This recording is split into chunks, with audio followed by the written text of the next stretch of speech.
Hey there.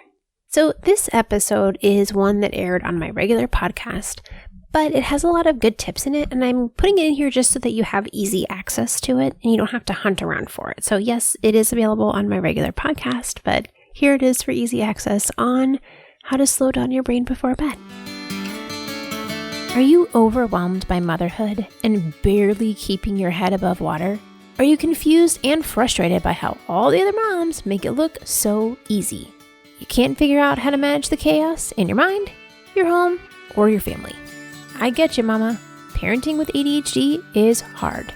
Here is your permission slip to let go of the Pinterest-worthy visions of organization and structure fit for everyone else. Let's do life like our brains do life. Creatively, lovingly, and with all our might.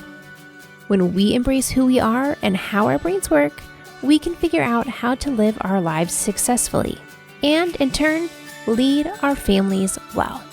At the end of the day, we just want to be good moms. But, spoiler alert, you are already a great mom.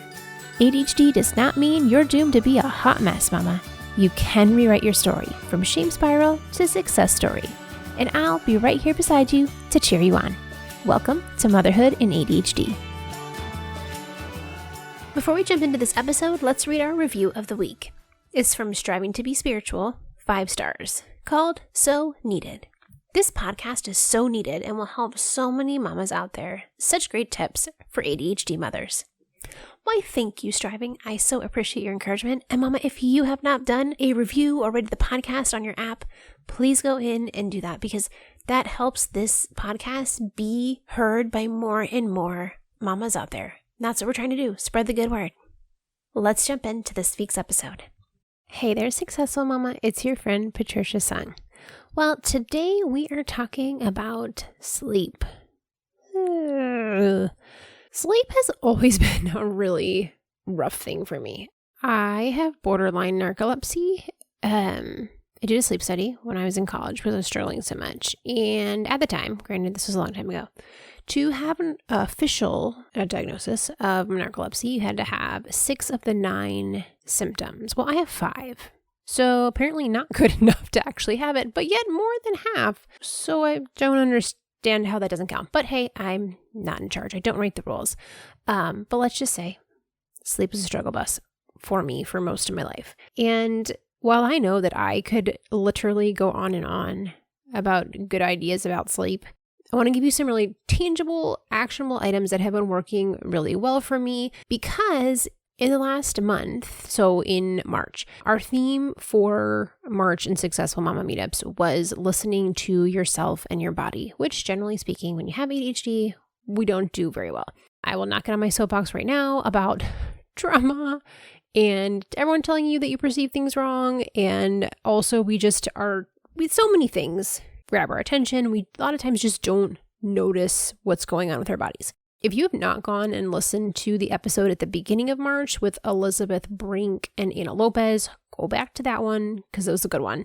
We talked about learning how to listen to your body in terms of like starting to read those little clues. Things like, hey, when am I thirsty? How am I feeling?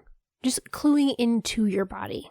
So while we've been talking all about listening to your body this month, on one of the weeks, I asked the moms to share some of their tips on basic necessities of life that as moms are hard for us. So things like nourishment, drinking water, movement, sleep, these basic functions of life that we need to do in order to be a functional human that are very difficult as moms. And while overall, the group had a ton of good ideas about moving and nourishment. When we were bringing up sleep, pretty much everybody was just kind of looking at each other like, I don't know, you got any ideas? I don't know, you got any ideas? And across the board, clearly sleep is hard for moms. When you are in that baby stage or toddler stage, like you're just trying to survive. And I'd always remind myself, like, this is a reason that sleep deprivation is used as a torture mechanism because it is that hard on your body. You are not imagining it. It is very difficult. If you are in that stage, please do not feel like you need to implement 400 ideas. Like, do what works for you. If you want to try an idea, fine, but like do not put pressure on yourself to come up with some brilliant idea here. Sometimes you're in that phase of like, I just need to survive. That is okay. What I see in a lot of moms is that when we get past that toddler stage and we get into, kids who are actually sleeping slightly more, which is not always true after you get past the toddler stage, but you get to this point where like, okay, I actually can sleep more hours consecutively. And it's almost like your body is so used to getting up all the time that you are then having trouble sleeping because your body's just like, whoop, this is what we do. We get up in the middle of the night and you're like, why? So know that, yes, this is hard. I don't want you to feel guilty. I am going to offer what I can. And keep in mind, like my youngest is 5. So I am well past the baby stage. And at this point, the thing keeping me up at night is me. So given that this is such a big struggle with moms across the board, I'm going to share a little bit about what's working for me right now. Okay, first, I am using the focus mode on my phone at bedtime. It is meant to be like a work, option on your phone of like, I am trying to work hard right now and I want to be focused and I don't want to be distracted by my phone. Instead, I turn it on at 8:15 p.m. and it goes all the way until 6 a.m. So that means that if I want to override and look at Instagram, it's going to tell me hey, your focus mode is on. Are you sure you want to use it for 5 minutes? And then I got to think about it oh, okay. If I say 5 minutes, cool. But then every 5 minutes, actually it takes 4 minutes. At 4 minutes, it turns the screen black and white, which I find extremely annoying. And you have to tell it okay, cancel that. Don't do it. So yes, you can basically quote unquote snooze the thing, but it is irritating to me and I will exit out of it faster than I would if I just started on it. There are apps you can download that will literally not let you override it. That is an option too. But I have found that it turns off basically everything that's not essential so that I'm not getting notifications for anything. And just as a side note, I actually don't have very many notifications turned on my phone in the first place. I don't get any social media notifications. Unless I go in there, I don't know who messaged me. Second thing I do is brain dump all my thoughts before bedtime. So on work days, I try to brain dump all my stuff before I wrap up work. I'll do it as part of my evening routine, but I don't brain dump as my bedtime routine because at that point, I'm trying to slow my brain down, not think of all the things that I have to do. So brain dumping earlier in the day so that I'm not brain dumping when I'm trying to sleep. You can do that if you really are just too many thoughts in your head. You can brain dump then. But I just listened to, no, I didn't listen to it. No, it was a friend who was saying it was my neuroplasticity teacher. She was saying that she's I wonder if people are just training their brains to think of all the things right before bed. And then your brain thinks this is the time we do this. No, I don't know, brain. It is not. I don't want to train my brain to do that. So I don't want to brain dump anything if I don't have to. So I'm just going to brain dump earlier. So not brain dumping in the bedtime routine, I'm brain dumping earlier. Get it all out of my brain so it's not swirling around. Because why does this happen? You lay down to go to sleep, nothing else is going on. And this is the white space that your brain is oh, let me tell you about this. Let me remind you about this. Because it's the first time you have slowed down all day and your brain finally gets to tell you lots of good stuff. This is why I'm a proponent of white space during the day. That's why I teach it in my classes is you need those little spaces during the day for your brain to have white space so that you can let your brain do all of its magical thinking. Because if you are so busy during the day that you don't ever have that time, your brain is going to come tell you at some point all the things it wants to let you know. And I don't want it to be when I'm trying to go to sleep. Okay, anyway, tangent. All right, back on track. Next step. One of the big things that I worked on with my ADHD coach was knowing I did enough during the day so that in the evenings, I don't need to be doing more projects. So I had this belief that I didn't realize I had about how I wasn't doing a good enough job and I didn't get enough stuff done during the day. So what did I do? After bedtime, I needed to do this project or that project. And I have had to change, evenings are not my time to do projects. This makes me very sad because I am a night owl. I would much rather do stuff from 10 p.m. to 2 a.m. and sleep in later. But I got kids in elementary school and that's not an option for me. So very sadly, I had to change that schedule of my life.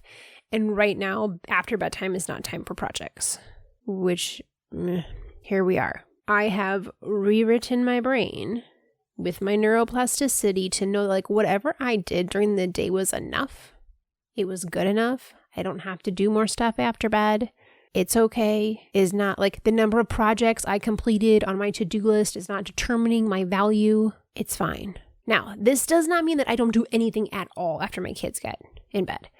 Sometimes I still have like a couple of things to clean up in the kitchen, or like, oh, right, I forgot to pack that lunch for that field trip or whatever it was. But generally speaking, most of my stuff I have planned during the day so that once I get my kids in bed, I don't have a bunch of things that need to get accomplished. Now, hear me real loud and clear. I am not consistent on this. Remember, I am about persistence. So I am getting better and better at this. I would say there's still probably like 2 nights a week where I end up doing stuff after the kids go to bed. And I look at like more often than not. Did I go to bed at an earlier time? And earlier is subjective depending on who you are. At an earlier time, more often than not. When I didn't, I'm like, ooh, I can feel that. My body's like, Patricia, we are trying to heal and get healthy. Would you please go to sleep?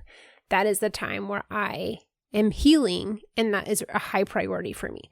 When I'm consistently not going to bed at a time which allows me to get the amount of sleep that I would like to get, I feel that. And I can clearly identify that that is a link to how I feel and how clear my brain is, and how like on the days where I don't get enough sleep, I'm definitely way more fuzzy. It's harder to get going. I'm dragging. I'm more impatient and overwhelmed and frustrated. So through that self-discovery process, I've realized that the going to sleep earlier matters more than getting things done. So I can clearly say that spending time working through like that belief of like, I'm not doing enough, I'm not good enough because I didn't get enough things done has really helped me and allowed me to go to bed earlier, which I never could have told you beforehand that was connected. But it was for me. Maybe it is for you too. Maybe it's not. The next thing I'm doing is that I changed up my bedtime routine, and I haven't figured out a surefire way to make this happen. So it is still a bit of a mystery to me. Not a mystery, just a work in progress. Can it be a work in progress? It's a work in progress. One thing that I've found that really helps me go to bed earlier is when I get ready earlier. Now, I'm like, I think I've talked about this before. I wonder, have I? It's a good question. Like for my kids getting ready, like we do their bath time before dinner, because when they get out of the shower or the bath, I swear it's like you just poured sugar water on them and they're high energy after bath time and shower time. So we do that before dinner whenever we don't have something going on in the evenings. And that helps us like have just a way smoother bedtime transition, because yes, they do eat dinner in their pajamas, but like then after that, it's like they can relax and have some like downtime before bed. And then we're only doing like go potty, brush teeth kind of thing, read a story, say prayers, listen to a song, and we're in bed. So like that's helped a lot. When I was brainstorming with actually another friend who's a coach, she's in her internship. So I volunteered to be one of her test subjects for her internship, and she's a nurse practitioner and looking to get into, what's it called? Like basically like health coaching, but with a nursing background. So they know they're a little more knowledgeable on health stuff, obviously. So maybe not a little, probably a lot. So the main goal that I went to her with was trying to sleep more. How do I go to bed earlier? And while I actually did not solve the problem at all when I was working with her, what it set up for me was the ability to practice trying different things and being a lot more okay with the experimentation process. Because as much as I say that, I realize that like when something in you is like a really like ground in struggle, it's not as easy to rewrite. So like I set up all these ideas with her and I was trying things out, and I'm like, it was not going well. And it did not come together until I took my neuroplasticity training and applied it to what we had talked about together. It's so funny how your brain needs like time to integrate things together. Like you can learn a lot of stuff, but you need space to like let your brain put it together. My brain finally put it together. And now I am okay with being a person who goes to bed early. have this like weird thing about like, I didn't want to go to bed early. Like it sounded like I was wasting the day. Again, going back to that, like, well, you're not good enough because you didn't get enough stuff done. Only old people go to bed. Like I had a really like rigid definition of what sleep could look like in a healthy way. I think that's like one of my favorite things about working with like therapists and coaches of is like, I really have to take a hard look at what, like the way that I see things. And it like, I always end up surprising myself. Like, didn't think about that. I did. So working with Jennifer really helped me like experiment and like, what could it look like for me to do something different with my sleep? And one of the best ways that I can go to bed early is doing the same things I did for my kid. Shocker, it didn't even occur to me at the time, is that I also will get ready for bed before bedtime. I have noticed that one of the struggles I have is that by the time I am tired and want to go to bed, I am also too tired and I don't want to get ready for bed. So I will continue to do whatever thing is not good for me, like stand in the kitchen and scroll Instagram while I eat granola instead of going to get ready for bed. So that transition point is difficult for me. So I move the transition point earlier in the day so that it's in a time where I have more capacity. My medicine is still in effect, and that has made a big difference on the days where I can. Again, if we have something going on in the evening, I can't do that. But like on the days that I can get ready for bed before I get the kids ready for bed, that makes the transition smoother. Now, this sounds kind of crazy. I'm sure there's a mom listening who's like, Patricia, you've lost your ever-loving mind to think I can get ready for bed before my kids go to bed. You know what? This might not be a solution for you, but I'm going to throw it out there anyways and let your brain marinate on it. And you might come up with like, not necessarily that you have to do what I'm doing, but like, how can you creatively use what you already know and apply it in a way that would make sense for you? So here's what I do. I will get ready for bed either while they're doing their bath time or like while they're having their quiet time between dinner and bedtime. And like when I'm on top of things, my bedtime routine doesn't take me that long. In my head, it's like, oh, it's so long. But really, it's like I put on pajamas, I wash my face, I brush my teeth, I took on my contacts. All in all, we're talking like 5-6 minutes. I can find 5 or 6 minutes to do that because when I do that, I will put them in bed. I come down and do the last couple of like cleanup-y things and make sure like usually my kitchen's already done. My bags are packed, but like just check, make sure we good. Okay, lock the doors, turn on the alarm. And then it's so much easier to just climb right in bed than to have to go do this like big transition. Next tip that's helping me is not having my phone at bedtime. I was running into the issue of I get my kids in bed and then I would sit on my phone in the chair in their room and scroll my phone because they just wanted me to be in the room. But like, I'm not talking to you because you need to go to sleep. And so I would sit there on my phone and scroll. But of course, like I don't scroll for like 5 minutes. All of a sudden I'm there for like an hour and a half. And I'm like, this is not working for me. I don't want to be here that long. But again, I'm at that point in the day where transitions are really hard and it's hard for me to get off that chair. It's hard for me to stop scrolling. So now, again, I don't do this every night. I'm going for more often than not, but I try not to take my phone with me to bedtime. This is uncomfortable because then I have to sit in this chair in the dark. Even if it's like 2 minutes, I'm like, this is the longest 2 minutes of my life and I cannot handle it. But what I have learned is one, I sure as sugar I'm getting out of that chair at 2 minutes because I'm like, and I'm done. Like, I am no longer sitting here. Time to go. So that helps a lot. It has also made me more present at bedtime because I'm not looking at my phone in the boring parts when I'm like, please go potty, please go potty, please go potty. And then like I'm waiting for him to go potty and then I check my phone randomly. It's like, ooh, dopamine machine. So again, it's super awkward feeling because I have to sit in these quiet times with nothing to do. But I have realized that the trade-off of that uncomfortable waiting time is better than sitting there for another 45 minutes scrolling my phone. Okay, another thing that helps me go to bed early is when I got the kids in bed, I come down and do a couple things. I go right to my room. I do not stop go, do not collect $200, do not sit on the sofa, do not pause in the kitchen for snacks. I'm like notorious with my husband for like standing in the corner of the kitchen and eating snacks and scrolling my phone. I'm like, can't do this anymore. So I do not stop until I get to my bedroom. There's no sitting down and pausing or resting. Because again, not moving then. I got to go right to my bedroom. When I get to my bed, finally, I try to do something quieter. So not on my phone.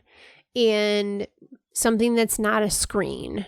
I will tell you that my screen time in general has gone way down in terms of the television and my phone when I go to bed early. Sometimes I'm a little sad about that. Sometimes I am not. But in that time, I try to do something that's not a screen. Or if I do end up like, okay, well, we're going to set up and like if we watch a movie that night, put on my little blue blocker glasses. And sometimes that quiet thing is reading a book. But I have to be careful about the book because if it's one I get really interested in, then I'll stay up reading for a long time. This is one of the things we talked about in the meetup was like, don't want to be up till 2 a.m. reading this book. So I won't choose books that I know I'm going to be super into. But if I am reading a book, I also tell myself that I do not have to finish the chapter before I stop. I cannot help it. I'm like, maybe this is part of my OCD creeping in, but I want to finish the chapter. But the problem is the chapter is always a cliffhanger. And then I want to know what happens at the beginning of this chapter. So my new rule is as soon as I start to feel tired, bookmark in, close the book. I will figure out where I was next time I read the book. It'll be fine. I do not have to end at the chapter. That has been a really hard one. It sounds silly to say that, but it's been really hard to just stop in the middle of the chapter. But that has helped me actually go to sleep. Another thing that helps me is just having a bed that I love. We have a purple mattress. Highly recommend. I have pillows that I love. I have sheets that I love. I have blankets that I love. Like, I love being in my bed. Morning Patricia does not want to get out of the bed. So I have to make it really awesome so that evening Patricia also wants to get in the bed earlier. Another thing that helps me get into the bed faster is telling my husband to meet me there earlier. I'll make my way there faster and not come up with a bunch of projects quite as often if there's the goal, if you know what I mean. Side note, my husband does not require as much sleep as I do. I don't know if that I totally believe him when he says that, but he definitely sleeps less hours than I do. And I used to wait for him to go to bed, and then I would also go to bed. But like, I cannot function on that little of sleep. So I also had to have a chat with him of like, I cannot stay up with you and watch stuff. Like, if you want to hang out with me, you got to come to the bedroom. You can talk to me there, and then you can go back and watch your show. But like, no, I cannot stop at the couch and hang out with you for a bit because I'm never getting up. Same thing. I'll be there. He's watching some sports game, and I would sit next to him to like, quote, spend time with him and hang out. And then I would end up like reading on my phone. I'm like, I don't care about this sports game. I don't need to be up on Instagram. Like, just go to sleep. So that is another experiment that did not help. Nope, not an option. So I will go to bed before him. And like, I tell him, I'm like, too bad, so sad. I am not staying up with you. You're on your own. Other things I like to do, but I don't always do, is create some like ambiance in going to sleep. I try to play like, it's like cheesy spa music, but it makes me feel tired because it just like, there's no words or anything. It's just, the babbling brook and the instruments from the other side of the world. And it just calms me down and helps me sleep. My husband hates white noise, so I only can do that when he is also not going to sleep because it drives him bonkers. I also have like lower wattage light bulbs in one of my lamps, so it's like even when I'm moving around the room, it's still like less light. I am not a smells person, but like you can do something like that. Again, like you don't need like a 15-step routine here. It's like, what's one thing you could do that would be like more calming to your brain and be like, this is a signal for bedtime. I am also not going to give you a bunch of advice that you already know, like you should go to bed at the same time every day. That's lovely for people with no responsibilities and no mental health issues and no tiny humans. But like, maybe one day I'll figure that out. If I do, I'll make a podcast episode about it. But my episode's not including any of that stuff. All right, so I have gone through all the things I do to actually get in the bed. And if you are somebody who then gets in the bed and then your brain is still moving and you can't fall asleep. I already mentioned the brain dump earlier in the day, not at bedtime. But generally speaking, from what I have very anecdotally asked different people with ADHD, is that usually your brain is just like still on. And that looks different for everybody, but your brain is not in sleep mode. It is not in slow down and shut off mode. It's in go mode still. And this like speedy brain or overwhelm or like whatever's going on also reminds me a lot of feeling anxious. It's that same like going more than I want to in this moment, whether it's like it's going too fast, it's too chaotic, it's too overwhelming, it's too loud. I've noticed a lot of commonalities between when you're trying to go to sleep and can't because your brain's still moving, or you're feeling anxious because your brain is moving more than you want to in the moment. So if that is you, this section is for you. What do we do when our brain is still on and we want it to be off? Number one, we got to disrupt the pattern.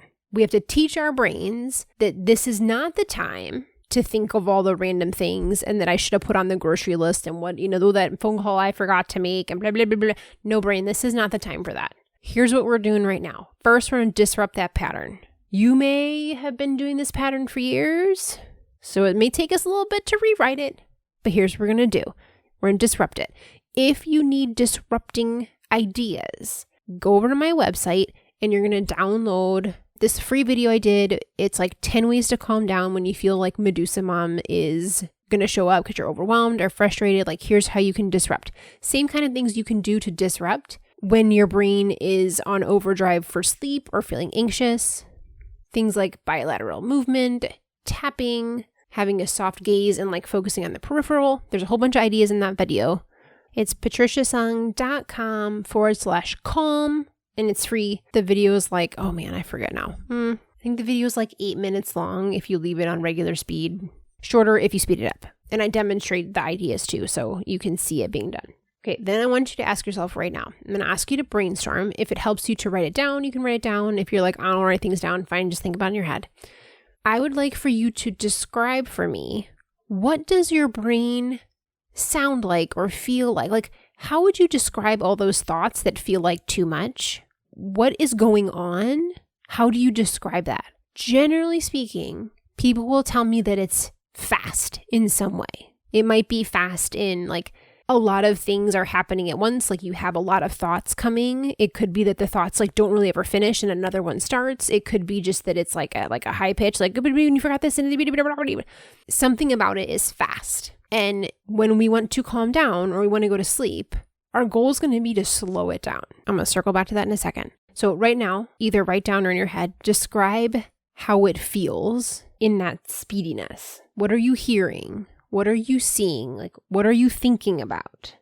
Is it complete sentences? Is it phrases? Does it look more like you're watching a movie? Are there sound effects?